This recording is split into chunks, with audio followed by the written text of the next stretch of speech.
Ladies and gentlemen, Dajaha, Assalamu alaikum.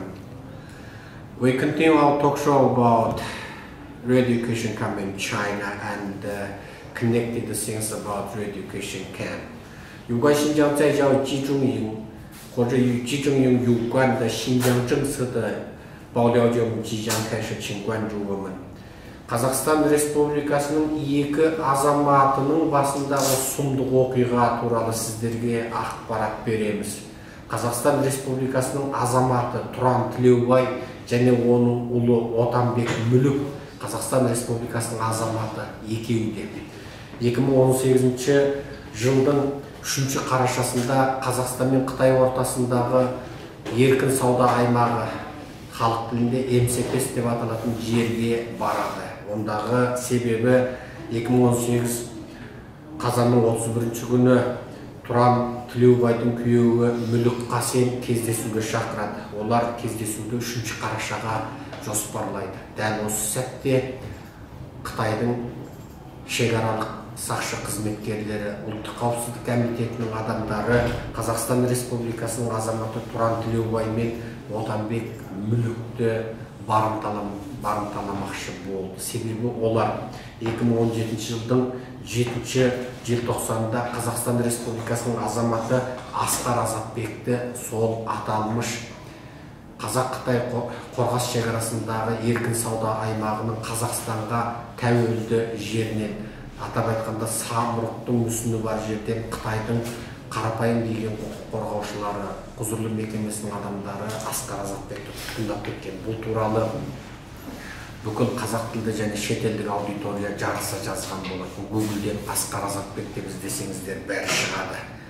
Ал енді Мүлік Қасен 1982 жылы 1 айдың 28, яғни 28 январда туылған Қытай Республикасының азаматы. 2016 жылы 12 айдың 23-і Қытайда шешесі қайтыс болғанда жаназасына қатыспақ болып барған жерінен құжаттарын тартқызып алып, 2016 жылдан бері міне 2018, міне осыншама уақыт, міне бүгін 2018 жылдың 5 қарашасы. Осыншама уақыттан бері ол Қазақстандағы әйелінен және баласынан көз жазып отыр. Қытайдың қазіргі сұмдық саясатының кесірінен бір отбасы екіге айырылып, әйел күйеуінен, бала әкесінен айырылып өмір сүруге мәжбүр болып отыр.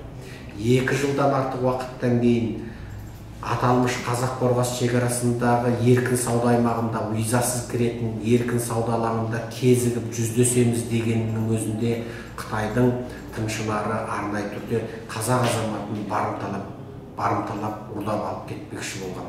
Бірақ Тұран Тілеубай қарындасымыздың ерекше сезгірлігі, сақтығы бойынша ол осы күйеуімен 2 жыл жүздеспеген күйеуімен жүздесетіндігі туралы және өзінің қорқатыны Қытай тарапынан барымталанып кетемін бе деп алаңдайтыны туралы алдын ала видео мәлімдеме таратты 2 қарашаның кешінде. Сол мәлімдеме бүкіл әлеуметтік желіні шулатты.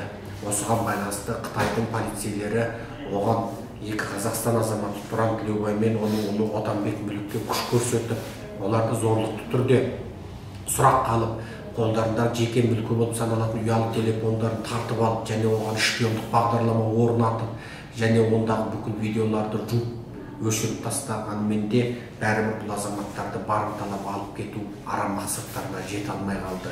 Енді осындай сұмдық оқиға туралы сіздерге қарындасымыз Тұран Тілеубайдың және баламыз Отанбек Мүліктің өз аузынан сіздерге сұхбат бергістеміз, және бұл туралы ары қарай ағылшын тілді әлемге де бүкіл ақпараттар жібереміз. Okay, ladies and gentlemen, today we have one special visitor. This lady, her name is Тұран Тілеубай, born at 25th June of 1983, and her son Otанбек Мүлік, born at 10th May of 2009, and we all say very unbelievable and unimaginable things. I have to say it will be a breaking news to the world, because Mrs. Тұран Тілеубай's husband, Mr. Мүлік Қасен, born at 1982, and the citizen of China, and they immigrated to Kazakhstan many years ago from China, and Mr. Muluk Qasim going back to China because his mother died, and he went to join his mother's ceremony. And when he going back to China, the 23rd December 2016, all of his documents confiscated by the Chinese officials. After then, the 23rd December 2016 to now, they can't connect each other, and they can't live each other. Wife Turan Tliobay and the son Otanbek Muluk living at Kazakhstan, and the husband, the father Muluk Qasim, living in China. And after then, the 31st October of 2018, they connected each other and planned to meet at the free economic zone between the Kazakhstan Republic and China. And after then, this information listened secretly by the Chinese officials. When Mrs. Turan Tliobay and little child Otanbek were going to the free economic zone between Kazakhstan and China in Korgas custom, the Chinese officials went to kidnap Mrs. Turan Tliobay and Otanbek Muluk, but they can't kidnap them because Mrs. Turan Tliobay sent one video to the social media before 1 day ago, correctly says the 2nd November of 2018, and she said she afraid she afraid kidnapped by the Chinese officials at the free economic zone. And she said at 7th December 2017, Chinese officials kidnapped Mr. Askar Azatbek, the Kazakhstan citizen, Mr. Askar Azatbek, and Mrs. Turan Tliobay afraid this kidnap thing repeat again and happen again. And she said one video to the social media. After then, the Chinese officials, they afraid and they can't kidnap Mrs. Turan Tliobay and her son Otanbek Muluk. About these things, we will tell the truth to the world in three languages: English, Chinese Mandarin, and Kazakh. 这是一个很让人无法理解的事。这位女士，今天我们的访问者是 Turan Tliobay， 是哈萨克斯坦共和国公民，她是1983年6月25日出生的。她和她的儿子 Otanbek Muluk 2009年5月10日出生，他们早就获得哈萨克斯坦共和国公民证，现在是哈萨克斯坦共和国公民。她说她发生了一件很让人无法相信的事。她的丈夫 Muluk Qasim， 他是1982年出生的，1982年1月28日，2016年12月23日，她的丈夫 Muluk Qasim 回去中国，因为他的在中国的母亲去世，他要参加母亲的葬礼。2016年12月23日，他的护照证件被中国当局没收。到目前为止，2016年12月23日到2018年11月为止，他们无法生活在一起，无法通讯，因为中国当局让他们无法团圆。他就是一个家庭，妻子和孩子在哈萨克斯坦，丈夫在中国被软禁。然后2018年10月13日，Muluk Qasim 先生突然与他的妻子 Turan Tliobay 联系，然后他们计划2018年11月3日在中国跟哈萨克斯坦中间的霍尔果索自由贸易区见面，因为这个自由贸易区是免签证的。结果他们的这个通话、这个计划被中国当局窃听。然后当这个 Turan Tliobay 和他的儿子Otanbek去这个自由贸易区的时候，被中国的警察差点被绑架。可是这个 Turan Tliobay 女士早在1天之前，11月2日，她发了一个视频到社交媒体上，她说，她即将明天去，就是11月3日去见她的老公，在这个自由贸易区，因为她说12月7日，2017年12月7日，中国当局非法绑架过哈萨克斯坦公民阿斯卡拉扎贝克，在这个自由贸易区绑架过，而且这个消息当时在所有的媒体公布过。2017年12月7日，哈萨克斯坦共和国公民阿斯卡拉扎贝克在这个中国和哈萨克斯坦中间的自由贸易区被中国的便衣警察、便衣公安、便衣国保给非法绑架过。到目前为止没有任何消息，这当时轰动过整个世界。然后这个图兰特留白女士，她担心这个绑架事件再一次发生，所以她发了这个视频，请求所有的哈萨克斯坦公民关注她的事。如果她被绑架，要所有的哈萨克斯坦公民为她就是维权，而且她把她的哈萨克斯坦共和国的护照、身份证相关的证件都公布于中国。现在让这个图兰特留白女士辛苦给大家告诉，在这个中哈之间的自由贸易区到底发生了什么。ал енді туран тілеубай қарындас, өзіңізді камераға қаратып тіке айтыңыз, болып жатқан оқиғаларды мен жаңа сізбен әңгімелесу барысында естіген оқиғаларды біраз ағылшынша, қытайша таныстырдым. Енді өзіңіз тікелей жаңа осы мәселені бір камераға қарап айта кеттіңіз. Жарайды, рахмет. Мен 2016 жылы 8 айдың 10 күні қазақ еліне күйеуім Мүлік Қасен бала Отанбек Мүлікұлы өзім Туран Тілеубай қызы көшіп келген болатынбыз. Келгеннен кейін 2016 жылы 12 айдың 20 күні қайненем қайтыс болып, күйеуім Мүлік Қасенұлы шекарадан анасының жерлеу жұмыстарына қатысуға барған. Барғаннан кейін күйеуімнің паспортын тартып алып, 2 жылдан бері бізге жібермеген. Оның ешқандай кінәсі жоқ, паспортын не үшін тартып алады? Менің бірінші сұрағым солай. Екіншіден, отбасындағы ерлі-зайыптыларды қалқарада болсын, басқалай ұлттардың заңдауда болсын, екіге бөлуге ешкімнің құқығы жоқ. Дұрыс. Үшіншіден менің баламды тірі жетім қылды. Әзір менің асыраушым жоқ. 2 жыл болды. 2 жылдан бері менің асыраушым жоқ. Осы жат ел жас жерде ешқандай бір сүйенішім жоқ. Баламды асырап бар қиыншылықтармен. Жалғыз өзім. Күйеуіңді Қытай жібермеді. Негізі сіздер басы бүтін осы Қазақстанға қоныс аударғансыз. Иә, басы бүтін. Күйеуіңіздің ықтияр хаты бар. Ықтияр хаты бар. Бірақ енді аяқ астынан шешесі қайтыс болды да, сол жаназасына қатысам деп кетті. Иә. Содан 2016 декабрьдің 20-ші барғаннан паспортын тартып алып жібермеді. Паспортын тартып алып жібермей отыр. Ешқандай түсіндірмей ма сонда? Ешқандай түсіндірмейді. Күйеуім паспортын 2-3 рет сұрақ барған, 3-ші рет барған кезде сен ол күйеуіме олар былай айтқан, сенің идеяңда ауытқу бар, сен не үшін қайта-қайта сұрақ келе бересің деген. Әйелім балам бар десе. Иә, әйелім балам бар деген кезде олар ешқандай ештеме демеген. Тек идеяңда ауытқу бар деген. Сонда олардың идеясы дұрыс екенде, әйелімен баласымен бір өмір сүрем десе, оның идеясы дұрыс емес. Міне нағыз қытайлар жынды болды. Содан сіздер сол 2 жылдан бері 2 жақта өмір сүресіз. 2 жылдан бері 2 жақта өмір сүрдік. Күйеуіменен андасында бір телефонда өшіқтіз қабылдасыз. Андасында? Иә, қабылдасыз. Қорқасыздар көп сөйлескеннен? Иә, көп сөйлескеннен қорқатығымыз.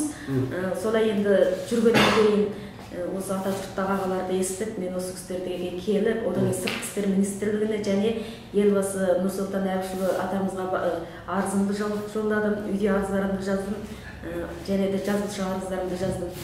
Мен 2 жыл ауыз ашпай үн-түнсіз жаттым. Жатудағы себебім Қытай мемлекетіндегі ол жердегі сақшылар, олар енді өз бір мәдениеттілігімен, адамға деген құрметтілігімен беретін шығар деген мен күтіп келе жаттым. Мен тым іштеме демедім. Оларға ары ойлап бере ойладым да, үндемей жата берсең, олар тіпті күйеуімді орында ары түрмеге әкетуі. Ал күйеуің оғанға дейін түрмеге түскен жоқ? Оғанға дейін түрмеге түскен жоқ, бостандықта жүрген. Бірақ бостандық дегенмен не сөйлесетін бостандығым жоқ? Не сөйлесетін бостандығым жоқ. Мен осы анда-мында романдық қана білсеңіз, басқаларға ештеңке айтуға. Ол мен де көп сөйлесе алмайды? Мен де көп сөйлесе алмайды. Басқа бала жоқ па? Басқа бала жоқ, осы бір ғана бала. Жалғыз ол. Анда-мында бір әкесімен сөйлеседі, әкесі сөйлескен күнде қорқып тұрады да, аманын жасаңдар болды, амандық білсек болды дейді. Болды сол. Иә, сол. Одан мен осылай үйде арыздарымды жолдадым. Германия, Жапония, Америка елдеріне де жазбаша одан мен үйде арыздарымды толық жолдаған.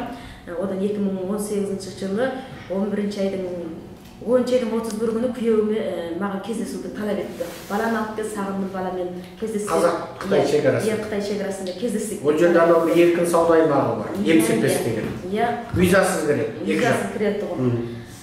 Ан жақтан Қытайдың азаматы келеді, мына жақтан қазақ азаматы барады.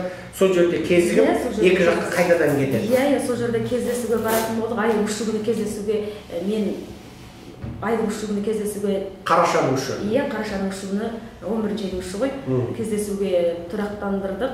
Содан 2 күні кешкісін мен үйде арызымды жолдадым. Неге деген кезде 2017 жылы 7 декабрьда Асқар Азатбек ағамызды Қытай сақшылары барып талап әкеткен. Қазақ шекарасынан. Қазақ территориясынан. Қазақ территориясынан барып талап әкеткен. Сондықтан менде де бір өзімде бір сақтанушылық болды да, ойына келгенін бәлкім істеулері мүмкін бұлар. Енді 2 жыл жібермей отырғанда, еш себепсізмен күйеуімнің паспортын тартып 2 жыл жібермей отырғанда, бұлар мені бәлкім шақыруы мүмкін. Олардың ұфсалап күйеуіме айту арқылы мені шақыруына көзім жетіп отыр. Немесе сені барымталап алып кетіп, Қазақстан азаматтығынан бас тарт деуі мүмкін. Себебі ондай оқиғада біздің Атажұрттың YouTube каналы Атажұрт Қазақ Human Rights'та жарияланды. Талдықорғанның Қарабұлағында Үмітқан деген әйел бар. Соның күйеуін Қытайлар зорлық түрде Қытайға барған жерінен құжатын тартып, Қазақстан азаматтығынан бас тартамын деп қол қойғызды. Әйелі мен баласын жіберіп, Қазақстанға өзін Қытайда ұстап қалған. 2 жылдай уақыт болды. Сол енді жалғастыра берді. 2 қарашада мәлімдеме таратты. 2 қараша күні кешкісін мәлімдемемді жолдадым. Барлық жағдайымды айттым. Қытайдан күйеуімнің паспортын тартып алғандығын, ол жақтан келмей жатқандығы себепті баламменен күйеуімнің 2 жыл көріспегендігі үшін айдың 11-ші айдың 3 күні кездесуімізді бірақ толық жарияладым мен. Одан мен құжаттарыма дейін көрсеттім ғой. Құжаттарыма дейін бірақ толық көрсеттім. Қазақстан азаматтығы екенімді өзімнің загран паспортыма шектен бірақ көрсеттім, баламдікінде бірақ толық көрсеттім. Айдың 1 күні мен сыртқы істер министрлігіне барып, Дәулет ағаға кездестім. Дәулет ағаның өзінің қаршысы Нұрипа деген бір әпекеміз бар. Осы Алматыда? Алматыдағы айдың 1 күні барып кездесіп айттым. Барлық жағдайымды айттым. Сыртқы істер министрлігінің Алматыдағы департаменті. Дәулет, фамилиясы кім? Фамилиясын білмедім, ұзын бойлы сары ағып екен. Сыртқы істер министрлігіне. Сыртқы істер министрлігіне. Сол жерге іздеп отырып барып, күйеуімнің 2 жыл келе алмағандығы, баламның мен екеуі бір-бірімді 2 жылдан бері көрмегендігін айтып, біз егерде солай кездесуге барсақ, менің өзімнің азаматтығым бар, шекараға барғанда мені барымтылайтындай жағдай болатын болса, мен қалай істеуім керек дедім. Я болмаса менің күйеуімді шақыртып бере аласыздар ма деген талаптың өзімнің сұрақтарымды айттым, айтқан едім. Ол жерде тұрған аға, Дәулет аға маған айтты, сен осы жақтың азаматы болғандықтан, біз сені қай кезде шетелге шығып жатсаң, егерде басқалардың бір несіне қысым күшіне ұшырап жатсаң, сені сұрауымыздың құқығымыз, сен алаңсыз барып кездесе бер. Өйткені ол 2 елдің ортасындағы еркін сауда аймағы, сен кездесуіңе ешкім саған тыйым сала алмайды деді. Я мен сіздерге хабардар қылдым, барлық жағдайымды айттым дедім. Я мақұл деді, сол күні кеттім де, кешкісін келдім де, айдың 2 күні барған екен ғой расында. Кешкісін үйде арызымды жолдадым. Өзінің шетелге Қытайға күйеуімнің келетінін, 2 шекараның ортасында кездесетінімді толық айттым. Бардық, күйеуіммен кездестім. Күйеуімнің қасында өзінің туған әпкем Гүлбақыт Тілеубайқызы бар екен. Гүлбақыт Тілеубай. Иә, Гүлбақыт Тілеубайқызы. Өзімнің туған әпекем. Ол кісілерді көрмегелі 2-3 жыл болды, сол кісілермен кездесуге барған ғой. Бара қалдық, 2 шекараның ортасынан кездестік, кездескеннен кейін бірге бір шай іштік, одан ары қарай шекарадан өтіп, менің күйеуім балама және өзіме киім алып беретінін айтты. Біраз әңгімелестіңіздер. Қанша уақыт әңгімелестіңіз? Шай ішкеніміз бір 30 минут па 40 минут дегені болды. 30 минут 40 минутқа да жетті. Сонда 2 жыл бойы күйеуіңізбен көрген уақытыңыз соншалық қана? Иә, соншалық болды. Әпкеңізді 3 жыл бойы көрдіңіз? Иә, әпкемді 3 жыл бойы көрмедім. Содан шекараға ары қарай өттік. Шекарадан өтетін, 2 шекараның ортасында былай өтетұғын нелер өткен, Қытайдың несіне бүйтіп тексеруден өтеді екен дағы, ана жерден өткен кезде балам екеуміздің бірге өткенімізді олар көріп отырған. Мен алдында видео арыз жолдағанның бәрін көрген, олар мені таныған. Ол жерде ана жерде аппаратқа түсіретін несі бар, олардың түсіріп отыр. Бардық, біраз аралап қайтадан сыртқа шықтым. Балам мен күйеуім екеуі бірге жетектесіп алдында кетіп бара жатып, біз артында әпекем екеуміз келістірдік. Қытай сақшылары қолдарында телефоны бар, бұлай бір адамдар іздеп жүрген сияқты маған сезілді. Іштей сезімде қалдым мен. Сөзсіз біз іздеп жүрген, ары қарай кетіп бара жатқан күйеуіммен иығынан тартып 2 сақшы артына қарай біздің қасымызға келді. Мынау сенің нең деп сұрады баласын. Бұл менің балам деді. Мынау нең деді. Әйелім деді. Маған паспортымды әкел деді. Мен паспортымды көрсеттім. Қазақстан паспортын. Иә, маған шымпын-жыңды әкел деді. Менде шымпын-жың жоқ, мен Қазақстанның азаматымын дедім. Өзімнің загран паспортымменен Қазақстанның азаматтығын алып жүріп көрсетіп едім, бір сақшы қолымнан жұлып алды. Екеуміз паспортты былай ұстап таласып тұрмыз. Сен менің жеке куәлігіме, менің жеке өзімнің ісіме сенің қосылатын ешқандай нем жоқ. Сен осылай көрсең де болды, мен саған қолыңа тапсырмаймын. Маған табыс ет дейді. Мен не үшін табыс етейін? Мен табыс етпейін дедім. Бермейін дедім. Солай болып тұрған кезде алып алдым, біреу менің қолымнан телефонымды жұлып алды. Зорлықпен жұлып алды. Мен оның қолындағы телефонды жұлып алдым. Екеуміз әлгі жерде жағаласып кеттік, сақшы екеуміз. Олар форма киген бе? Олар форма киген, кәдімгі қытайлардың формасын киген. Сақшы формаларын киген. Иә, полиция болғанда анандай күзетшілердің киімін киген. Мойындарына асынған бір мылтық. Мылтық па? 3 мәшине сақшы келді. 3 мәшине. Сыртымыздан дөңгеленіп сақшылар бізді қоршауға алып тұрды. Ортада күйеуім мен балам үшеуміз тұрмыз. 2 сақшы маған төнуде, күйеуімді 2 сақшы қолының артына қайырып басты да мәшинеге салып алып кетті. Балам аяғына 2 қолын артына қайырып. 2 қолын артына қайырып. Балам жылап, еңіреп, етегі толып әкесінің аяғына жығылып жылады. Әке мені тастап кетпеңізші деді. Мен өзім қайрат көрсеттім де, Азатбек ағам ұстап кеткен ойыма келдім де, мен сол жерде шығаруға бекідім. Неге дегенде өзімді қорғау үшін, біріншіден өзімді қорғау үшін, заңды түрде өзімді қорғау құқығым бар, сондықтан мен сол жерде анадарменен күйеуімді жібермеу жағын баламды өзіме қарай тарттым. Олар менімен жағаласып жүр, менің қолымда көк паспорттым, мына жақ қолымда телефон үйреуға түсірдім де. Халқым, қазақ еліндегі бүкіл халқын көріңдер. Өткен жылы 2017 жылы 7 декабрьда Асқар Азатбек ағаны ұстаған Қытай полициялары бүгін мені де тұтқындап жатыр. Бүгін мені де осындай қысым күшке алып мені мынандай ұстап әкетпекші. Халқым бар болсаңыздар көріңіздер, мені видеоға жолдаңыздар дедім. Одан кейін олар тіпті оған күш беретін емес, менің қолымдағы телефонды жұлып ішімдегі түсірген видеомды жуып тастады. Сол жерде? Сол жерде жуып тастады. Одан мен қайтадан жұлып бір қазақ сақшы келді маған. Сен тынышталып кәне барып сен бір нәрселерге қол қоясың, айтасың, бүйтесің дейді. Мен ештемеге қол қоймаймын, не үшін қол қоямын дедім. Ол жерде негізі өзіміз жағаласып, анадар мені малша жұлқылап, ары-бері сілкіп, қолымды қайырып, сөмкеме жағаласып, сөмкемдегі паспортымды тартып алғалы жүр. Сөмкемдегі паспортым. Зорлықпен. Дөрекі. Иә. 2 сақшы кәдімгі менімен жағаласып жүр, қалған сақшылар мойындарына мылтық бір ұстаған. Бұлай бізді бірақ қоршап алған. Әр жерде мен айғайладым. Мені сендер бұлай қысым күшке түсіре алмайсыңдар. Мен шетелдің азаматым, мен Қазақстанның азаматым. Мен отбасындағы отырған қарапайым бір әйелмін. Мен балам мен әкесінің кездесу үшін келген болатым. Екеуі жыл болып бірін-бірі бет көріспеді. Бұлардың кездесуіне заңның да ешкімнің де шектемесі жоқ. Бұлар сөзсіз кездеседі деп солай дедім. Сен айғайлама деп олар маған тиісті. Содан мен видеоға түсірген кезде 2 қолымды артыма қайырыптағы, бұлар мен 2 қолымды артыма қайырып, 2 сақшы мәшиненің алдына апарды. Баламды бір сақшы көтеріп апарды, малша мәшиненің ішіне нығадыртқанын көрдім мен. Малша баламды шығыңғырып жылағанда бір нәрсемен мәшиненің ішіне 2 сақшы қолымды қайырып есігін ашқан кезде балам 2 орындықтың ортасында қысылып яғни сенің 2 қолыңнан былай ұстады ма сонда? Қайырып ұстап желкемнен қысып тұр. Желкемнен қысып мені былай қарай мәшиненің ішіне нығады. Мен тепкіледім. 2 сақшыны 2 аяғымен тепкен, 2 сақшыға 2 аяғынан ұстап 4 сақшы мені нығап отырып салды. Мәшинеге? Полицияның мәшинесінде. Нығап салды, кірсем, күйеуім артында отыр, мәшиненің ішінде 2 сақшы отыр, 2 сақшының да мойында мылтық, бір сақшы баламды тұрып, бері отыр деп, баламды жұлқылап әлі жерде, мойында мылтығы бар, қазақ сақшы. Балам деген жылағанда, шошығанда жүрегі ұшып кетті сол жерде.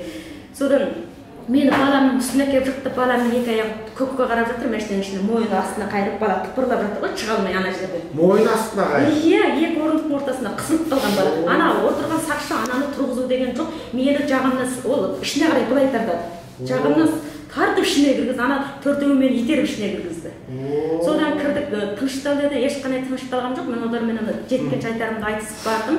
Барғаннан кейін маған ішінде тұрған қазақ сақшы айтты, сен кеше түнде осы Қазақстанға келіп күйеуіңмен кездесем деп ашық видео жолдаған болатұғысың. Сен оның алдында Германияға дейін, Жапонияға дейін жолдаған видеоларының барлығы тұр саған көрсетейін ба дейді. Маған керек емес, мен өз істегенімді өзім білемін деді. Өйткені мен әйелі, заңды түрдегі некелі әйелі болғандығым үшін күйеуімді шақыртатын, күйеуіммен кездесетін, отбасыммен бас қосатын құқығым бар. Мен күйеуімді қалай десеңдер, мен күйеуімді өзіме былай шақырып отырмын деп сөйтсем, заңда да бар, халықарада да белгіленген, отбасын некеге беруге болмайды деген сен аузыңды жауып отыр, саған ондай сөздер, саған бұл жерде сөйлеудің қажеті жоқ. Сен барып тұрған елбізор көкбет қатын екенсің, сендей көкбет қатынды бірінші рет көріп тұрмыз, сен бүкіл ортада халықты шулатып, анандай бізге сойқан дейме, бірдеме шығардың дейді. Бүлік шығардың дейді. Ал олар күйеуіңді жібермесе, бүлік емес екен. Айта бір жамыз. Содан бүлік шығардың дейді. Мен айттым, сендер маған күш көрсеттіңдер дедім. Сендер келіп азаматтығыңды көрең, сен қайсы елдің азаматысың деген бір сыпайылық сөзбен айтатын болсаң да, мен де сендерге қарсы шықпай көрсететін едім. Менің қолымнан жұлып, телефонымды тартып алып, сөмкеммен жағаласып жүрсіңдер. Сендер адамның мен жеке адамдық құқығыма қол сұқтыңдар. Одан кейін сендер біреуге күш көрсетуші мен жеке мүмкін дедім. Ол менің өзімнің жеке басымның азаматтық куәлігім, яки телефоным, соның барлығына сендер жармасып жүрсіңдер. Сен қазір бұл жерде ондай сөз сөйлейтін ешқандай құқығың жоқ, сен әзір тұрған жеріңді білесің бе? Мынау деген Жұңгоның топырағын басып, Жұңгоның шекарасында тұрсын дейді маған. Қытай территориясы. Қытай территориясында сақшылар. Айттым, мейлі қалай болса дағы, сен мені әзірден бастап Жұңгоға әкетсең де мен барам дедім. Бірақ сенің мені сұрайтын 4 сағаттық қана сұрай алатын құқығың бар. Мен ешқандай қылмыскер емес. Менің артымда Қазақстан Республикасы тұр. Артында Қазақстан Республикасы тұр. Өздерің менің видеомды жолдаған видеомды бірақ толық көріпсіңдер. Мен кеше осылай кететін кезде ашық-ашқара жариялап, сыртқы істер министрлігіне шеттен кіріп осылардың барлығына кіретін жерге кейіннен мен осындай жоғалып кетпесіме кім кепіл менің артымнан сұраныс болыңдар. Асқар Азатбекұлы осындай кеткен кезде ешкім білмеген. Ол күні сендердің камерадарында сөніп қалған, ешкімді көрмеген болып жабылып қалған. Мен соның аяғы құсып жүрмейін деп ескерту беріп, барлық халқыма артымдағы өзімнің адамдарыма осылай айтып кеттім. Еліме дедім. Бүгін мен әкетсеңдер де менің қорқарым жоқ дедім. Өйткені мен бұның барлығын күйеуімді әкелу үшін отбасыма амандығын біздің асыраушымыз болғаннан кейін әкелуге сұрауға құқықтымын деп солай деп жауап бердім. Олар мына кішкентай балама да сол жерде сен пәлен-пәленші мектепте оқиды екенсің ғой, сенің атың Отанбек екен ғой, сен кішкентай болып тұрып әкеңді іздейді екенсің, осындай сен де мамаңмен бірге сен камераға видеоға түскенсің, жылап тұрып әкеңді жоқтағансың, сен мықтысың, әзірден бастап осындай арызбен шұғылданып жүрсің, саған мамаң үйреткен шығар деді. Содан ол жерден ана мықтысың дегенді келе-келе айтып тұр ғой. Келе-келе айтып тұр да олар. Одан кейін маған айтты. Қытайдың бір сөзі бар. Келе-келе айтып тұр, ана қазақ жігіт айтады. Сен бүйтіп айғайламай, шу-шуғармай келіп кәне бізге осындай тізімдігіңді беру керек дейді. Мен не үшін тізімдік берем дедім. Мен келем ба, кетем ба, қалай жүрем, оны мен өзім дедім. Бірақ мен күйеуіммен кездесуге толық құқығым бар. Ешкім менің күйеуіммен кездесуіме ешкім сұғанақтық жасай алмайды. Кездесем десем, олар айтады, сенің күйеуіңді бұлайсың шулап, камераға жазып, неғып, бірақ елге таратпасаң да күйеуіңді жібереді дейді. Қашан жібересің дедім. 2 жыл жібермегенде қашан жібересің маған жауап берген кезде, 10 күнде 20 күннің ішінде паспортын қолына беріп жібереді. Бүгін 2 автобус адам Қытай шекарасынан Қазақстан шекарасына қарай өтті. Пенсионерлардың, пенсия алатын адамдардың пенсиясында беріп жатыр. Сендер секілді көкбет, көк-аяқ қатындардың кеселінен 2 елдің ортасына мынандай бір іріткі түсті. Сендер өтірік айтпасыңдар дейді де. Өтірік айтсақ, мейлі өтірік айтсақ, біздің күйеуіміз не үшін келмейді, паспортын не үшін тартып аласың? Жалғыз мен емес, отбасынан айырылып жылап еңіреп отырған. 100 мыңдаған адам бар дедім. Тірі жетім болып, тірі жесір болып отырған аналардан 100 мыңдаған бар дедім. 100 мыңдаған адам бар. Солардың барлығы өтірік айта ма? Солардың барлығы өтірік айта ма? Сендердің нақтылы шындық деген кезде ол маған айтқан жауабы сол болды. Паспортын береді, 10 күнде 20 күн тос деді. Одан күйеуім айтты. Қытайдың кәдімгі көп өтірігінің бірі ғой. Ана қазақ сақшы жігіт менің күйеуім айтып жатыр да, сен осыдан барғаннан кейін дереу ғана ана өзіңнің қай жерде тұрасың, соған барып тізімделіп паспортыңды алып шығып, мына қатыныңды не қылып қоймай, арыздан арызға жаудырта бермей, сен мына қатыныңа кет дейді. Арыздан арызға мынау жаудыртып жатыр, сен камераны көр, ана қатыныңмен балаң Германия, Жапонияға дейін арыз жолдағандардың бірі осылар дейді. Ана жігіт айтады да, жаңа сен ана шекарадан бері өткен кезде сенің басындағы малақаймен бетіндегі меңінен таным дейді. Сонда анадардың нақтылы мен іздеп шыққанын көрдіңіз ба? Дәлелдеп беріп отыр. Мақсатты түрде мен іздеп. Яғни және олар сенің ана өткенде Германия ұлттық телеарнасының 2-ші каналы келді. Сонда осы жігіт қой жылап тұрып, әкесінің телефонынан көрсетіп жылап тұрып сұхбат берген жігіт қой, әкемді сағындым. Яғни ол видеолардың бәрін бұлар сол Германия басқа сөзінен көрді. оның бәрі сен базада тұрсың, 2 жыл күйеуіңді көрмедің, мына кім Отанбек мүлік 2 жыл әкесін көрмеді. Енді сендер мына осы қорлыққа шыдамай тұрмыста да қиналасыңдар. Енді сөйтіп сендер құқықтарыңды қорғаймын деген кезде, бұлар сендерді қара тізімдікке енгізіп қойған. Олар мақсатты түрде келіп тұр. Және олар сені бетіңнен, бетіңнен, меңінен таныдық деп отыр. Демек, олар жоспарлы түрде сендерді барымталауға келіп тұр ғой. Бірақ бардың, ал енді ортада очередь күтуге есік ашпайды ғой. Біздің қазақтар 11-де ашады ғой. Және бір айта кетейін дегенім, мен осы Қорғас шекарасынан өтіп бара жатқан кезде, Қорғас шекарасының басқарып отырған бастығымен кірдім, баламды жетектеп кіріп сөйлесіп шықтым. Қазақ жақтықымен сөйлесіп шықтым. Мен мына осылай кетіп бара жатырмын, баламды ертіп күйеуіме кездесуге. Кеше сыртқы істер министрлігіне де осындай Дәулет ағаға да айтып шыққан болатын. Ол кісі менің амандығыма кепілдік ететінін айтты. Шекарадағы сақшылармен сөйлесуімді айтты. Мен міне келдім сіздерге айттым дедім. Олар менің телефон нөмірімді түсіріп алып жазып алып қалды, атымды да телефон нөмірін жазып алып қалды. Сені кездескен басшы адам сол Емсепестегі басшы. Емсепестегі басшы. Аты жөнінен ол кезде сұрай алмадым. Сол ана Емсепес базарындағы бастықтың орынбасары, соның бастықтың орынбасары. Соның орынбасары екенін, қашқысы екен былайша айтқанда, ортада жүреді. Соларға айтып шықтым. Одан барғаннан кейін анандай жағдайлар болды ғой. Барлық жағдай болды, елдер видеоға түсірген. Дәл шекарадан өткен кезде маған осы Қазақстан жағындағы қайтадан қайттым ғой енді.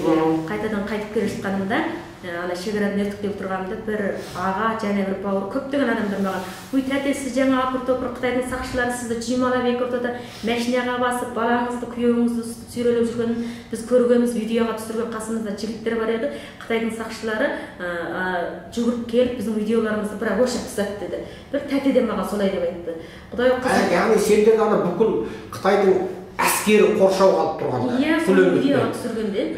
18-20 мөлшерде. 3 машинамен келген. Сонда ана сырттағы халық сендерді видеоға түсірген. Видеоға түсірген. Солар халықтардың біреуі маған ана жерден кездесіп бері қарай қайтқанын айтып отыр ғой. Сендерді видеоға түсіргенбіз. Адамдарды сақшылар қуып көшенің ішінде қолдарында телефон бар адамдардың видеосын бірақ жудыртып тастаған сол майданда. Жуыңдар деп оларға бәріне жудыртып тастаған. Дегенде сонда онлайн фейсбукке салып жібергенде олар. Мен шамам келсе істейтін едім, бірақ менің шамам келмеді. Сенің қанша адам, екі қолында 2 сақшы, желкеңнен 1 сақшы, 3 адам желкелеп тұр. Желкелеп тұр. Содан анандай өзіміз жарақат алдық, менің тырнағымда көгеріп қалды өздері. Тырнағы көрініп тұр қазірдің өзінде. Көрсетшіне.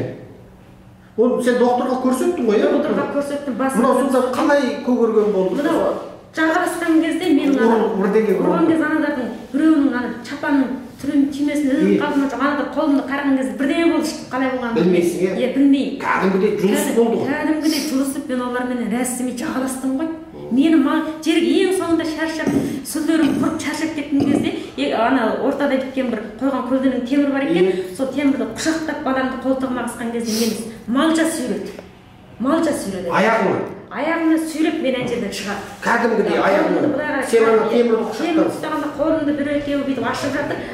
Қалғаны белімнен де аяғымнан да тартып сүйреп жатыр ғой мені. Кәдімгі мал ретінде. Ал енді ана машинеге басқанда ішіне біреу жағаңнан тартып. Жағаңнан тартып кір. Арттан үшеуі келіп, қолыңнан қайырып итеріп тұр олар. Иә, солай кіргізді. Содан қайтып келгеннен кейін келе жатып жолда мен өзімнің тағы да видео жарияладым. Барлықтарыңыз хабардар болған шығарсыздар. Иә, барлық видеоны жарияладым. Қытай жақтағы сақшылардың мені барымталамақшы болғанда көзім жетті. Мен бір шетел азаматы, мен бір қарапайым әйел болғанда маған анандай күш көрсеткенде олар өздерінің саяси лагеріндегі отырған адамдарды өлтіріп көміп те болған шығар деген маған бір идея келді. Мен енді осы арызымды тоқтатпаймын, күйеуімді жібермейінше арызымды ешқашан тоқтатпаймын. Мен осы себептер үшін осы болған жағдайды барлық ютубқа, барлығын инстаграмға шығардым. Мен халықараға сотқа беремін деп дайындалып отырмын. Әзір өзімнің ойымда. Мен кімге сотқа беремін, ол менің жеке басымның құқығы. Мен өзімді қорғау үшін, отбасымды қорғау үшін. Содан сол видеоны қайтқан кезде шекараның ортасында тұрып видеоға түсірдім, барлық жағдайды айттым, болған жағдайды айтқаннан кейін келе жатқан кезде балам деген мамам менің белім ауырды, отыра алмадым деп бала орындыққа отыра алмады. Баланы алдым алып, бүйтіп құшақтап машинаның ішінде келдім. Сонда бұл баланы машинеге жаңа сақшылар кәдімгі лақтырды ғой. Иә, сонда ана желкесімен бүйтіп қайырылып түсіп, аяғы көкке қарап қалды. Өзі айтып берсін балам мен өзім. Қазір айтшы сонда сен Қытайдың сақшылары не істеді саған? Машинаның қасында тұрған кезде машина алып келді. Машинаның ішіне лақтырып жүрген кезде машинаның ортасында қуыс бар екен. Соның үстіне түсіп қалған. Екі орындықтың ортасындағы ашық жер. Сен сонда бүйтіп арқаңнан ұстамап лақтырды ма бүйтіп ішіне қарап? Жоқ, мен көтерді да, ішіне итеріп жүрген кезде мен басыммен бір қадалдым. Баспен барып жерге қаталдың. Ана екі қуысқа. Иә. Аяғын көкке қарап қалды. Иә. Желкен ауырды ма? Желкем басы бірақ ауырған ғой келгенде негізі. Желкем ауырған жоқ. Ол кезде мен қолыммен ұстап қалдым. Сосын мен мамамды үстіме лақтырған кезде мен белім ауырып қалды. Мамаңды үстіңе лақтырды. Белің ауырды. Ана әкеңді тұтқындаған әкеңнің аяғына жармастың ба? Иә. Бірінші әкеңді алдымен ұстады ғой олар, иә? Иә, бірінші әкем ұстаған кезде қайткен олай. Сосын әкем Қытайларға баламды не істедіңдер деген кезде әкеме ауқым жат деп айғайлады. Қытайдың сақшылары ма? Иә.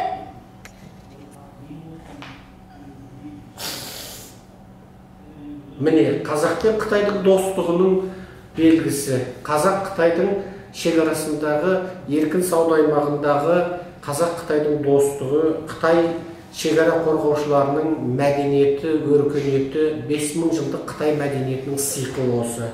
Біздің дипломаттарымыз, біздің Қазақстандағы Қытайшыл, немесе Қытайдың Қазақстандағы диаспоралар айтатын тонның ішкі бауындай достығымыздың сиқы осы болып тұр. Құрттай 9 жастағы Отанбек мүлікті машинаның ішіне қарай лақтырып, оның мойнымен басымен чәншіліп түсетіндей қалға апарып, оның үстіне барып шешесін лақтырып.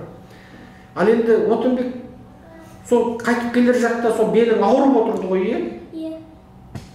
Белім ауырды, отыра алмадым, мама деп біресе шалқылайды, біресе қисайып жатады. Содан баланы мен алдыма былай көлденеңнен жатқызып алдым да келдім.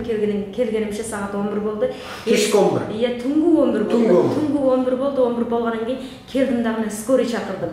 Скорый шақырып едім, кеп баланы көрді деп, оны балалар бөліміне әкетеміз деп, менің тырнағымның жарақаттан қанап тұрған кезде ғой ол. Қолымның сыртын орап алған, қолыңа не болды деді, барлық жағдайды айттым. Қолы камераға түсірші кім қалды? Тура ғана. Тырнағына дейін тілініп кеткен тура, жақындатып тұр. Сұмдық. Көгеріп тұр қазір тырнақ. Әзірдің өзінде? Иә. Кәдімгі қан ұйғы. Мынау тіпті ол міне, бұл деген 3-ші қарашада болды. Бүгін қаншасы? Бүгін 5-ші қарашаның міне түстен кейін болды. Әлі қайтпаған. Әлі қайтпаған. Содан келгеннен скорый шақырдым. Скорый шақырғаннан кейін балаға бір скорый келді, өзіме бір скорый келді. Менің енді ол жерде ешқандай көмектесетін жақыным жоқ болғаннан кейін бір ағамыз бар еді, көмектесіп жұмыс істесіп жүрген. Тілек ағамызды шақырдым, ол кісі баланы апарып, балалар бөліміне әкетті, мен ана скорыйдағылар үлкен адамдар бөліміне әкетті. Мен сол ана скорыймен апарған дауылдырханада мөлшермен 2,5 сағаттай уақыт болдым. Одан баламды да сол 2,5 сағаттай уақыттай тексерген, барлық нәтижесінде олар сол майданда шығарып берген. Баламның ана бүйрегіндегі еті ауырсынып, баланың еті жаншылған дейді. Еті жаншылған дейді. Онда үлкен зақым ғой. Иә, баланың еті жаншылған дейді. Бүгін мектепке де барған жоқ, мен алқа отырмын. Дәрі алып берейін десем, соған ақшам жоқ, шындығымды айтсам. Ал енді скорый әдетте емдеуші еді ғой. Сонда бүйректің тұсындағы ішкі ет па, сыртқы ет жаншылған? Сыртқы ет жаншылған. Иә, сол ана зақым келген. Былай созылып кеткен. Иә, соған зақымдалған дейді. Одан кейін өзімді де денем бірақ ауырсынып қалған мен. Енді жұлқылап бәленбай еткен. Менің де мына бүйірімнің еттері созылып қалған. Енді содан сол жерге барғанда жаңа айта кетейін, және де менің анада телефонымды сол майданда жаңа өздерінің сықанасына апарып бердім ғой, өзінің ана офисіне апарған кезде менің қолымдағы телефонымды алып, мен оның бетіне өзімнің саусағымды орнатқан, маған күштеп сол телефонды ашуға айтты. Мәжбүрледі, телефоныңды аш деді, телефоныңды тексерем деді.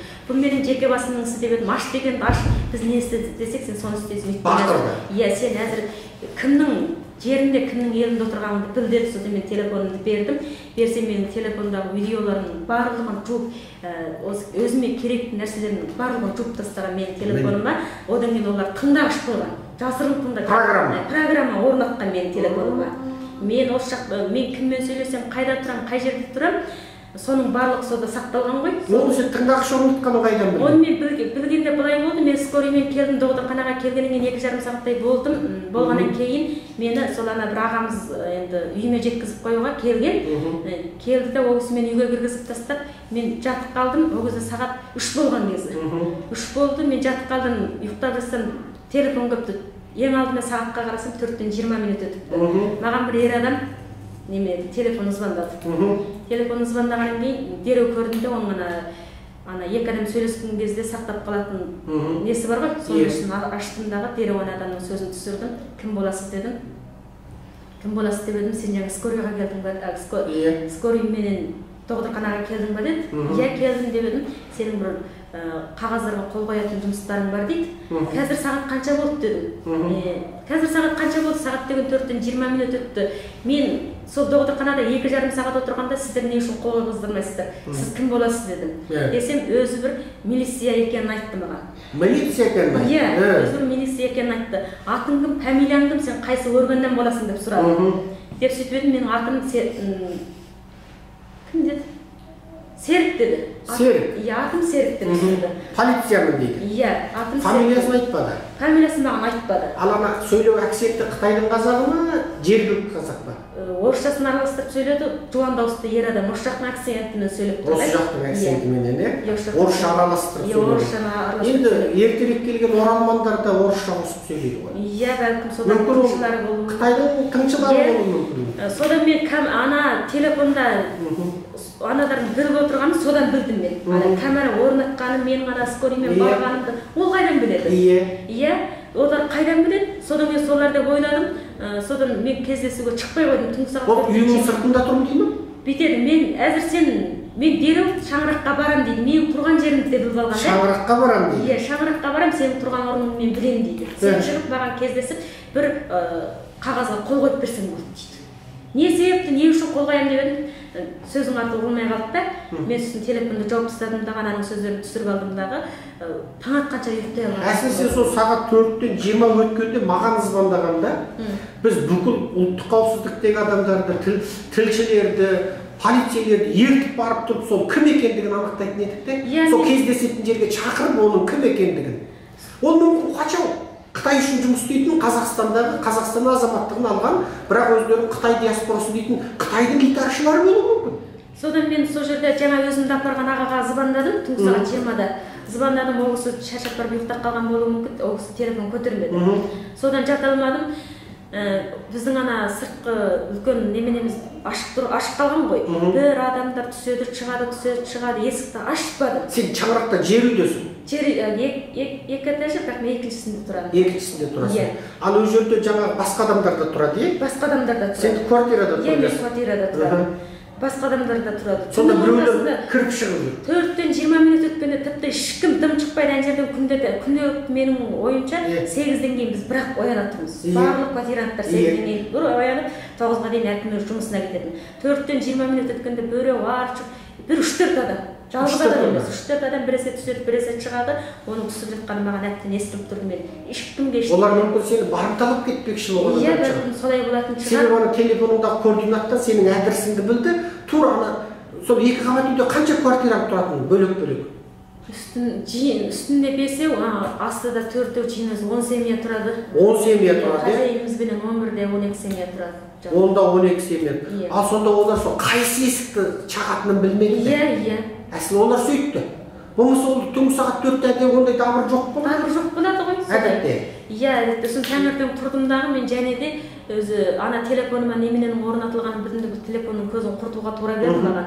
Өйткені ол менің басқан тұрғанымның бәрін біліп, қасымда аңдып отыр, қасымда міне кішкентай балам бар. Ертең осы балама бір зиян тимесін деп телефонымды құртуға ертесі бір жұмыстармен сол телефонның көзін жоғалтайын деп қала жаққа келдім.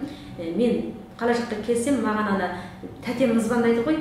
Сенің үйіңді, біздің үйді, ана сенің жатқан жеріңді кеп біреулер неменеге камераға түсірді, одан кейін телефонға рәсімге тартып тұр екен. Сен қайдасың дейді. Ол жай киімдегі адамдар ма? Жай киімдегі адамдар екен. Екі жігіт дейді. Екі жігіт. Иә, екі жігіт. Сосын тәте сендер кімсіңдер, ұрысыңдар ма, не қылсыңдар?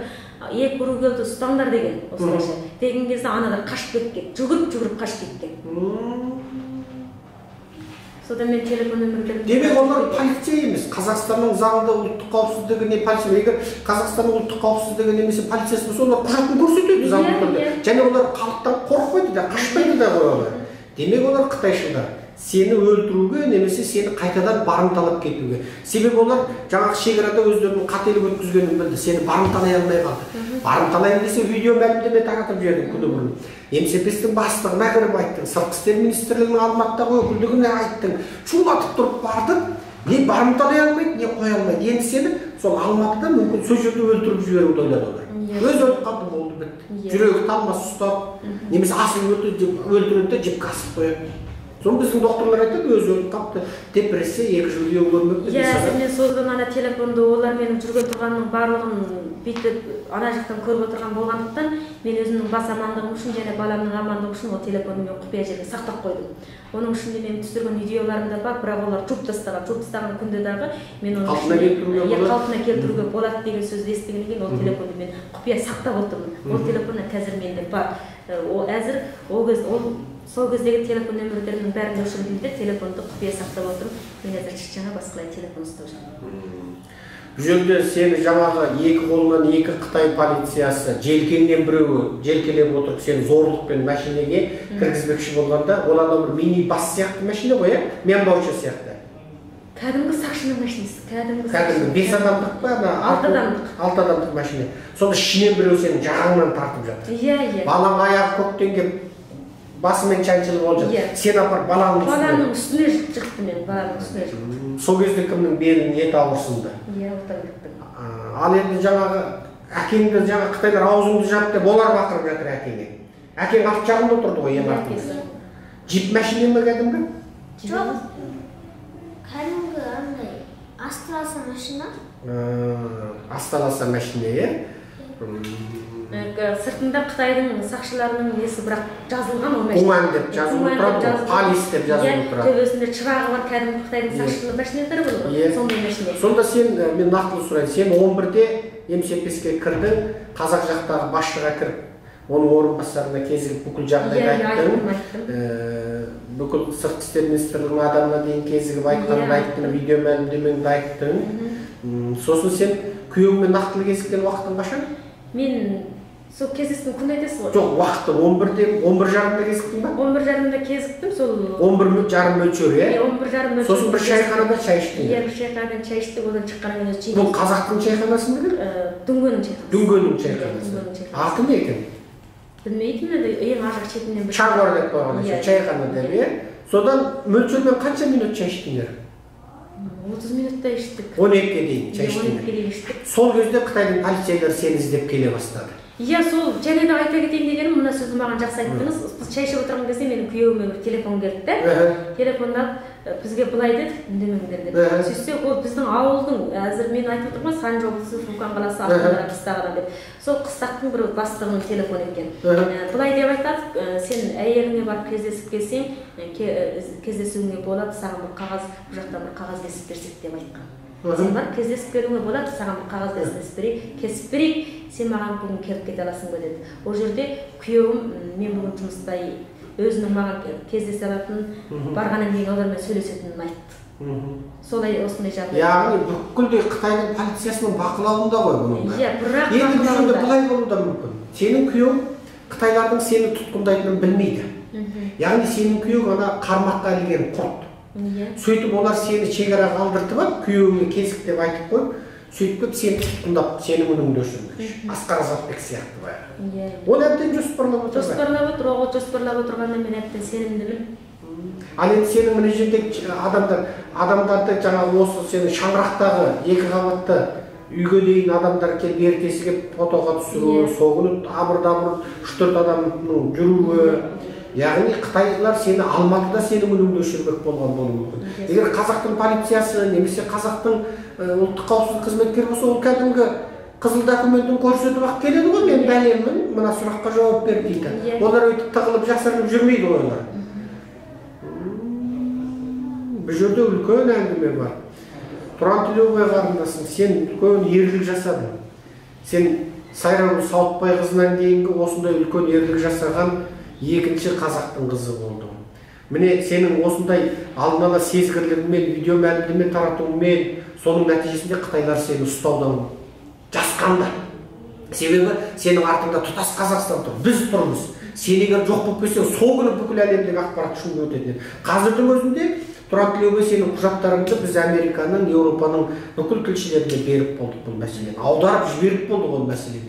Енді қазір мына ағылшынша ақпаратымыз тіке кетеді. Онсыз да кеше алдың күні сен сол шекарадан қайтып келе жатқан күні, сол күні кешке Associated Press'ке, BBC-ға, French Press'ке, Франция ақпарат агенттігіне, жаңағы UK Mail'ға, Washington Post, New York Times, CNN, жаңағы Radio Free, бәріне жазып жіберді. Мен бір текст жазамын, бірақ лақтыра салам болды, қарап отырамын, сол бүкіл жер шаттастан қамырап жатады.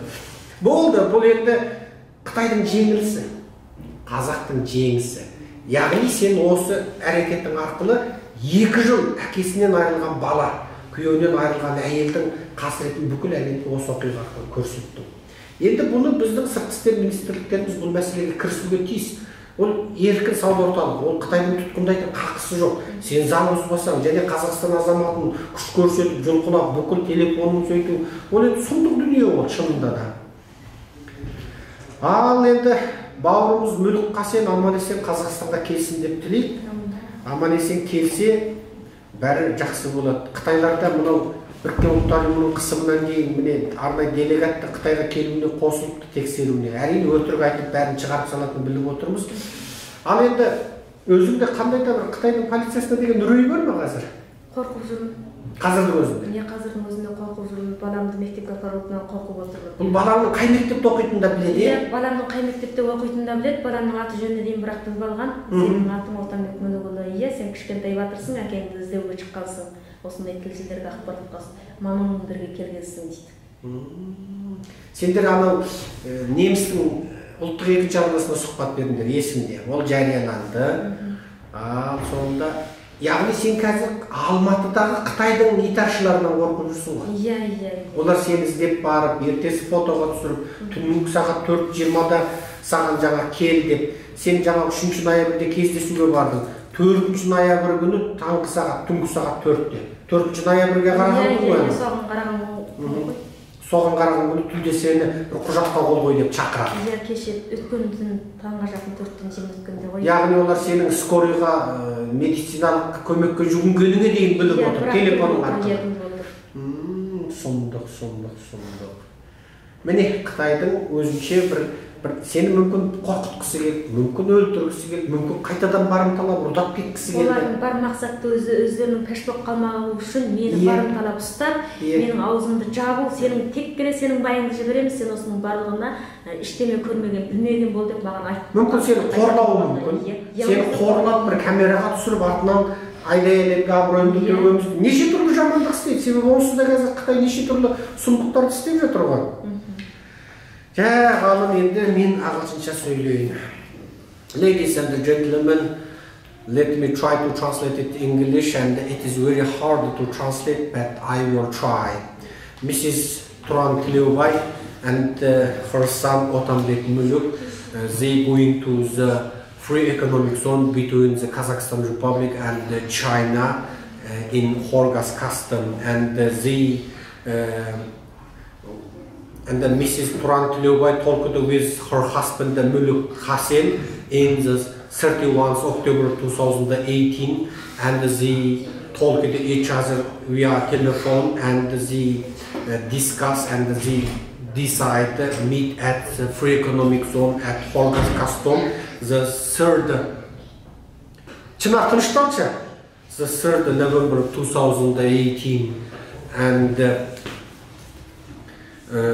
before the meeting, Mrs. Тұран Тілеубай afraid the Chinese side will kidnap her and her son, so he going to the 2nd November of 2018, and he going to the Department of Foreign Affairs Ministry of Republic Kazakhstan at Almaty, and meet one officials and said all the chats about his family history, and the department officials said that don't worry, and the free economic zone, nobody will kidnap you, and he will call the custom. And after the 3rd November 2018, Mrs. Turantliobai with her son Otanbek Muluk going to the free economic zone at Kazakhstan side, and she met one of the vice governor of this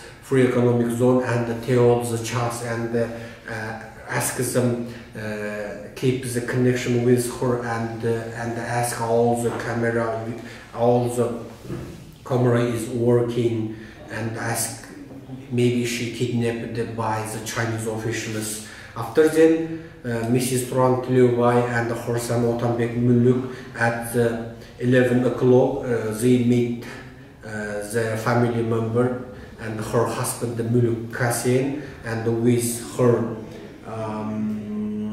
with her sister Gulbak Tliobai, because Mrs. Turantliobai said Gulbak Tliobai is her sister, and they didn't meet each other for 3 years, and now 3 years passed, they haven't any connection because the Chinese political things. And after then 30 minutes they find one little cafeteria, and in little cafeteria they drink the tea for 30 minutes and talk to each other. After then 30 minutes passed, Mrs. Turantliobai said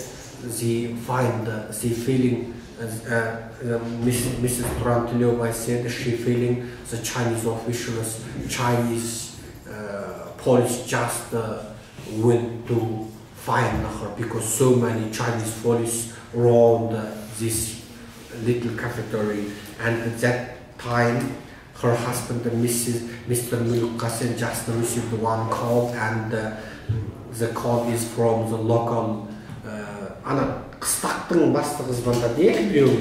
the local village's secretary called Mr. Muluk Kasen and asked him after the meeting have to going back the Fukang city of Changji prefecture, meet with the local governor. After then they going outside, and uch mashina 18-ден артық 20-ға жуық полиция, and 3 Chinese police car just arrived to them, and more than 18 Chinese policemen around them and kidnapped her husband Muluk Kasen, and forced him to the Chinese police car. And after then they went to arrest Mrs. Turantliobai and her son Otanbek Muluk, little child Otanbek Muluk. After then they went to, they asked Mrs. Turantliobai show her ID card, and said, I haven't ID card, I am the foreigner, I am the citizen of Kazakhstan. And the Chinese police asked her show the passport, and when she shows the passport, she want to confiscate this passport. She want to just catch the passport, and Mrs. Turantliobai didn't give her passport to policemen, just the Chinese police, and Mrs. Turan catches one passport in two sides, and they shouted at each other, and Mrs. Turantliobai said she is a Kazakhstan citizen, and the Chinese police haven't any kind of right to get her passport. And after then they find the Muluk Kasen entered one Chinese police car, and Mrs. Turantliobai 3 Chinese police. One is on her one leg, second Chinese police catched her second leg, and one Chinese police just catched her head and pushed her to the Chinese police car. And that moment Mrs. Turantliobai said that she saw her son already threw away to the Chinese police car, and her son is just just fell to the car between the two seats, and with his head and her son's leg is directing to the sky, and at that moment the Chinese police pushed her, the 3 Chinese police, and after then 1 Chinese police inside the threw and pushed her into the car. After then Mrs. Trant Liu Wai just fell down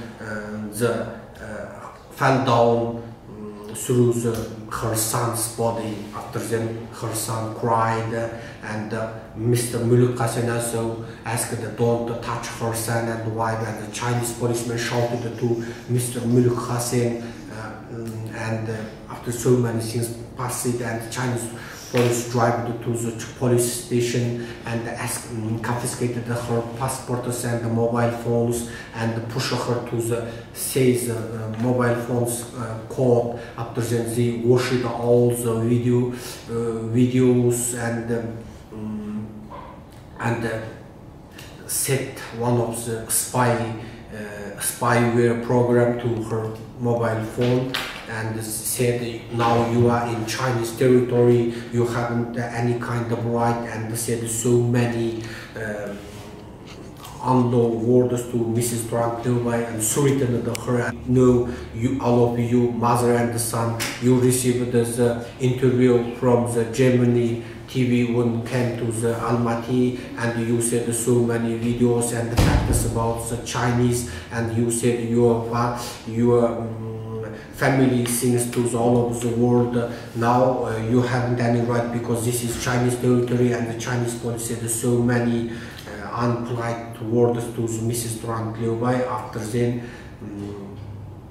Mrs. Trant Liu Wai shouted with them, said they sent so many videos, social media, and the Chinese police said we know all of the social media you said, and they said we will release you and we will give a passport to your husband, no problem, it's unnecessary, everything will be solved by peacefully. The Chinese policemen after released Mrs. Trant Liu Wai and her son. OK， 这是一个很复杂的故事，让我现在简单的叙述用中文。10月31日，Trant Liu Wai女士的丈夫Muluk Qasim从乌鲁木齐跟她联系，他们正好在电话商定11月3日在这个中国和哈萨克斯坦的这个中间的霍尔果斯海湾有一个自由贸易区，在这个自由贸易区见面，因为这个自由贸易区是免签证的。然后当他12月2日，Trant Liu Wai女士见了哈萨克斯坦外交部驻阿拉木图的办事机构，就是外交司他的一位官员。然后他说他担心，因为曾经2017年12月7日发生过，中国的这个执法人员非法绑架哈萨克斯坦公民阿斯卡拉扎贝事件，而且这是当时轰动所有的媒体。所以这位外交官说你不用担心，我们会关注。然后他12月2日同时发布了一段视频到社交媒体上，他说他的担心，他同样被绑架或者发生这个绑架事件第2次，因此他在这个视频上他显示他的哈萨克斯坦护照和他的所有的证件号码，包括他孩子Muluk的证件，然后他要求整个所有的哈萨克斯坦公民为他维权。如果他12月3日跟他的离别2年的丈夫见面，在这个霍尔果斯自由贸易区见面的时候，如果被中国当局非法绑架的话，要求所有的哈萨克斯坦公民为他维权。然后12月3日，他去这个海关的自贸区的领导的一位副管理员跟他见面，说了所有的事，包括他的这个视频社交媒体的。然后大概在10月左右，他们在一家茶馆，回族人开的茶馆，她与她的丈夫和她的3年没见面的姐姐Trant Liu Wai和她2年没见面的丈夫Muluk Qasim，然后他们在那边喝茶，大概半个小时11点半的时候，他发现他们周边的中国的警察和便衣人员就开始多了。当他们12点左右他们出来的时候，已经有3个警车，中国公安的车，已经开到他们身边，警车里面下来了，每一个警车大概要做6个公安人员，6个公安人员，18个人都带着这个冲锋枪围着他们，然后就是中国的那些警察直接跑过来，让他的丈夫直接逮捕，然后把他就是直接就关在这个警车里面。然后他们要求这个图兰特留班女士显示身份证号。图兰特留班说他没有身份证，因为他是哈萨克斯坦公民，只有他的哈萨克斯坦护照。然后他显示他的护照的时候，这位中国警察本来想是这个要回这个护照的时候，图兰特留班说这是他的私人物品，护照属于他的，他只能是可以看，不能把它给拿回去。然后2位警察就是在那边是一个护照2面抓着，在那边对峙一段时间，然后彼此开始收听。这位警察他说您现在在中国领土，你是没有权利，你只要回到我们的任何问题。然后他说我们知道你已经发了视频在社交媒体，你所有的视频，包括你德国的记者、外国的记者，你来的时候你的所有的采访，包括你的这个维权行为，我们都知道。你的丈夫没有跟你们2年这个生活在一起，你们不是很厉害吗？现在看你怎么厉害。然后他们把他突然留外一个警察抓着他的右胳膊，一个警察他的左胳膊，然后第3个中国的警察抓着他的这个脖子，直接推着把他把他就是呲呲啦啦就是推着让他上车。结果当时他发现他的儿子已经被一位警察扔到车里面，他的儿子我当别没录，正好在2个这个车位的中间，头部往下，脚往上。正好这个时候一位警察从他的脖子上直接拉他到警车，正好这个时候3位警察从他的后面推他，结果这个突然特留班女士正好就是压在他儿子的身上，这样子很粗暴、很野蛮的行为，然后把他们带到一个公安的一个派出所，然后开始询问他，要求他把这个手机的密码给他们，然后他强迫他的时候，他不得不给了密码，然后他知道这个所有的这个手机里面所有的视频都已经被他们删除掉了。可是我刚才跟他讲说这些视频可以重新数据恢复，他说是可以数据恢复。然后发生了另一件事，11月3号，他回到晚上，他的这个手指甲疼得要命，然后他的孩子在路上一直哭，他的这个腰部特别疼，然后他一直抱着这个孩子回到阿拉木图，因为中间是3到4个小时的车程，然后他回到阿拉木图以后，他这个打电话给9个救护车，然后来了2位救护车，把他的孩子送到小儿科，然后把自己送到一个检查身体，然后他们就肯定他的这个肾脏的部位，包括他的腰部受到这个肌肉损伤，还肯定说是他的这个孩子，他的这个腰部也有肌肉损伤，包括这个突然女士的手指甲受到了一定的损伤，还在淤血。然后在这个过程中，他们就开了证件，正好是11月3日晚上，就是已经过了11月4日凌晨4点20分钟，有一个陌生的人给他打电话，用哈萨克和俄语夹杂着说他要签一份文件，然后突然女士凌晨4点，他们要签什么文件？他说你刚才不是叫了救护车吗？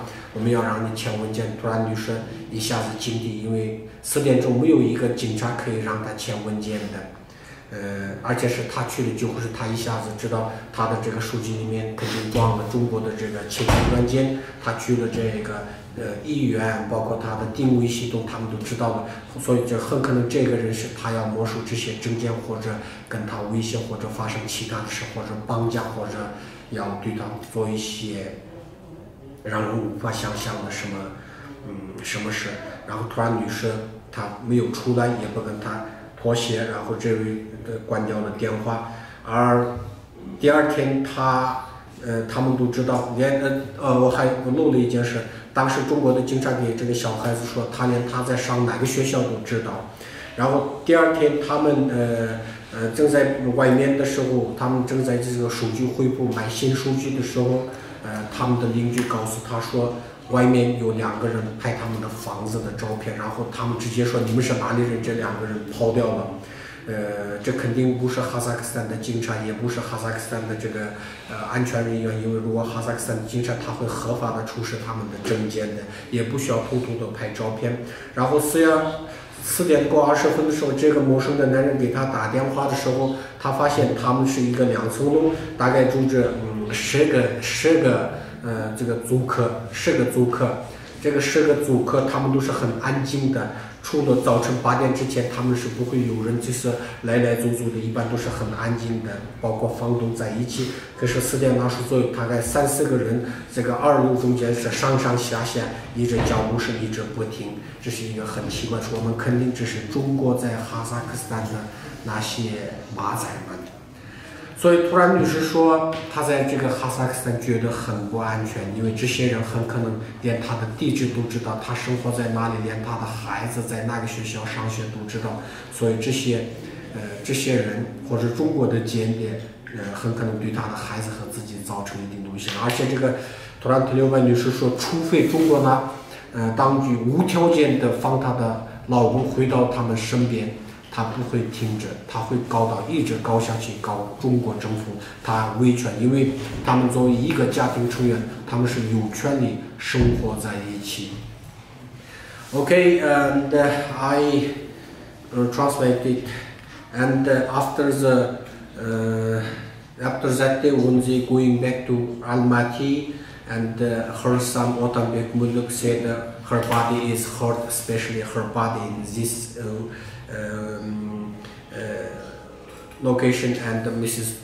Turan Tliobay armed her son to Almaty. After that, they called the medical service. After that, the medical service said her body, Mrs. Turan Tliobay, her body in her lung and the kidney, the muscle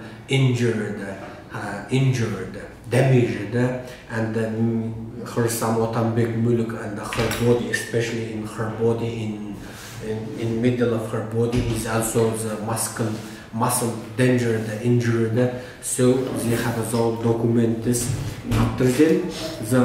After the morning of the 4th November 2018, after the 20 minutes past 4, one of the unknown phone call, one of the men added the Russian and the Kazakh language and called the Mrs. Turan Tliobay, asked her going outside and sign one document. And he asked what kind of document. He said he is a policeman, and she just received one medical service in hospital for herself and her son, and forgot one document signed.